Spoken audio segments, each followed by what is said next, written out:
အားလုံးပဲမင်္ဂလာပါခင်ဗျာကျွန်တော် ATK channel လေးမှာပြန်လည်ကြိုဆိုလိုက်ပါတယ်ကျွန်တော်ဒီကတင်ဆက်ပေးခြင်းတဲ့အကြောင်းအရာလေးကတော့ကျွန်တော်လက်ကွင်ဖုန်းဝင်မယ်ကျွန်တော်ရဲ့ product တွေအတွက်ကျွန်တော် Redmi မပါပါเนาะတခြား brand တွေဖြစ်ကြတဲ့ကျွန်တော် Tecno Oppo Vivo Samsung အစားရှိတဲ့ brand မျိုးစုံရဲ့ဖုန်းသစ်စင်းလေးတွေကိုကျွန်တော်ဒီဗီဒီယိုလေးမှာပြောပြပေးတော့မှာဖြစ်ပါတယ်ဟုတ်ကဲ့ပါကျွန်တော်2026ခုနှစ်8လပိုင်းအတွက်ကျွန်တော် brand မျိုးစုံရဲ့ဖုန်းသစ်စင်းလေးတွေကိုသိကျင်နေဆိုရင်တော့ကျွန်တော်ရဲ့ဒီဗီဒီယိုလေးကိုအဆုံးထိလိုက်ကြည့်ပြကြအောင်ဖိတ်ခေါ်ပါတယ်ခင်ဗျာအားလုံးကျေးဇူးအထူးတင်ရှိပါတယ်ခင်ဗျာ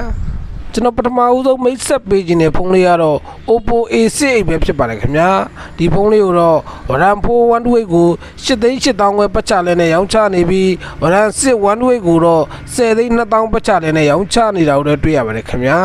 ကျွန်တော်နံပါတ်2မိတ်ဆက်ပေးခြင်းတဲ့ဖုန်းလေးကတော့ Oppo A6C ပဲဖြစ်ပါတယ်ခင်ဗျာဒီဖုန်းလေးကိုတော့ RAM 464ကို9,200ပတ်ချလဲနဲ့ရောင်းချနေတာကိုလည်းတွေ့ရပါတယ်ခင်ဗျာ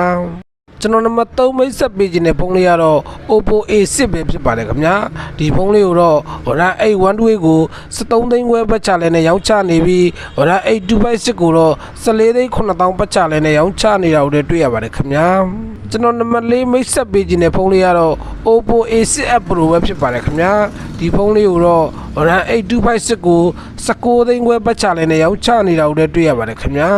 ကျွန်တော်နံပါတ်5မိတ်ဆက်ပေးခြင်းတဲ့ဖုန်းလေးကတော့ Reno 15App ပဲဖြစ်ပါတယ်ခင်ဗျာဒီဖုန်းလေးကိုတော့ RAM 8256ကို22သိန်းခွဲပတ်ချလဲနဲ့ရောင်းချနေတာကိုလည်းတွေ့ရပါတယ်ခင်ဗျာ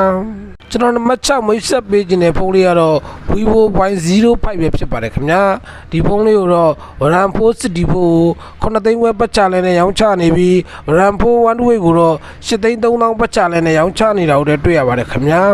ကျွန်တော်နံပါတ်9မိတ်ဆက်ပေးခြင်းတဲ့ဖုန်းလေးကတော့ Tecno Spark Go 3ပဲဖြစ်ပါတယ်ခင်ဗျာဒီဖုန်းလေးကိုတော့ RAM 464ကို9သိန်းခွဲပတ်ချလဲနဲ့ရောင်းချနေပြီး RAM 4 128ကိုတော့6သိန်းပတ်ချလဲနဲ့ရောင်းချနေတာကိုလည်းတွေ့ရပါတယ်ခင်ဗျာကျွန်တော်နံပါတ်10မိတ်ဆက်ပေးခြင်းတဲ့ဖုန်းလေးကတော့ Tecno Power Slim ပဲဖြစ်ပါတယ်ခင်ဗျာဒီဖုန်းလေးကိုတော့ RAM 8256ကို12သိန်းခွဲပတ်ချလဲနဲ့ရောင်းချနေတာကိုလည်းတွေ့ရပါတယ်ခင်ဗျာကျွန်တော်နံပါတ်9မိတ်ဆက်ပေးခြင်းတဲ့ဖုန်းလေးကတော့ Tecno Cammo 40 Pro ပဲဖြစ်ပါတယ်ခင်ဗျာဒီဖုန်းလေးကိုတော့ RAM 8256ကို12သိန်းခွဲပတ်ချလဲနဲ့ရောင်းချနေတာကိုလည်းတွေ့ရပါတယ်ခင်ဗျာကျွန်တော်နံပါတ်10မိတ်ဆက်ပေးခြင်းတဲ့ဖုန်းလေးကတော့ Samsung A07 ပဲဖြစ်ပါတယ်ခင်ဗျာဒီဖုန်းလေးကိုတော့ RAM 4 128ကို6သိန်းပတ်ချလဲနဲ့ရောင်းချနေပြီး RAM 6 128ကိုတော့9,200ပတ်ချလဲနဲ့ရောင်းချနေတာကိုလည်းတွေ့ရပါတယ်ခင်ဗျာကျွန်တော်နံပါတ်7မိတ်ဆက်ပေးခြင်းတဲ့ဖုန်းလေးကတော့ Samsung A19 ပဲဖြစ်ပါတယ်ခင်ဗျာဒီဖုန်းလေးကိုတော့ RAM 4 128ကို8,400နဲ့ရောင်းချနေပြီး RAM 8 128ကိုတော့9,900နဲ့ရောင်းချနေတာကိုလည်းတွေ့ရပါတယ်ခင်ဗျာ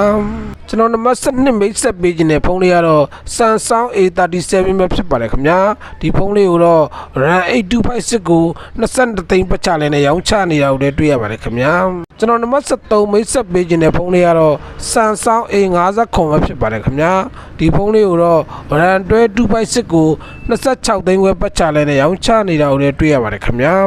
ကျွန်တော်နံပါတ်14မိတ်ဆက်ပေးခြင်းတဲ့ဖုန်းလေးကတော့ Infinix Smart 20ပဲဖြစ်ပါတယ်ခင်ဗျာဒီဖုန်းလေးကိုတော့ RAM 464ကို9သိန်းခွဲပတ်ချလဲနဲ့ရောင်းချနေပြီး RAM 4 128ကိုတော့6သိန်းပတ်ချလဲနဲ့ရောင်းချနေတာကိုလည်းတွေ့ရပါတယ်ခင်ဗျာ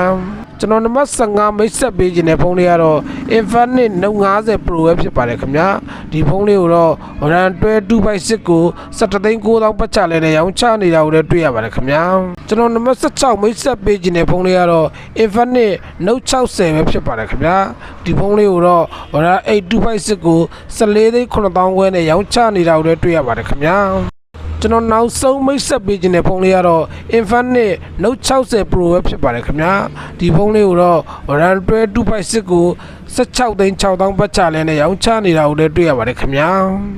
ဟုတ်ကဲ့ပါကျွန်တော်ဗီဒီယိုလေးအဆုံးထိလိုက်ကြည့်ပြကြတဲ့အားလုံးကျေးဇူးအထူးတင်ရှိပါတယ်ခင်ဗျာကျွန်တော် ATK channel လေးကတော့ကျွန်တော်ဖုန်းသစ်ဈေးနှုန်းတွေကိုလာစဉ်လာတဲ့အချိန်နဲ့ဒီဗီဒီယိုတင်ဆက်ပေးနေတဲ့ channel လေးဖြစ်ပါတယ်ခင်ဗျာဟုတ်ကဲ့ပါလူကြီးမင်းတို့အနေဖြင့်ဖုန်းသစ်ပဲဝယ်ချင်တာဖြစ်ဖြစ်ကျွန်တော်ဖုန်းစက္ကန့်ပဲဝယ်ချင်တာဖြစ်ဖြစ်ပေါ့နော်ကျွန်တော်ဖုန်းသစ်ဈေးနှုန်းလေးတွေကိုသိချင်တယ်ဆိုရင်တော့ကျွန်တော် channel လေးမှာလာရောက်ကြည့်ရှုနိုင်ပါတယ်ခင်ဗျာလူကြီးမင်းတို့သိချင်တဲ့အကြောင်းအရာမှာရှိခဲ့ရင်လည်းကျွန်တော် comment မှာမေးမြန်းနိုင်ပါတယ်ခင်ဗျာကျွန်တော်ဖြေပြပေးတော့ပါမယ်ခင်ဗျာအားလုံးကျေးဇူးအထူးတင်ရှိပါတယ်ခင်ဗျာ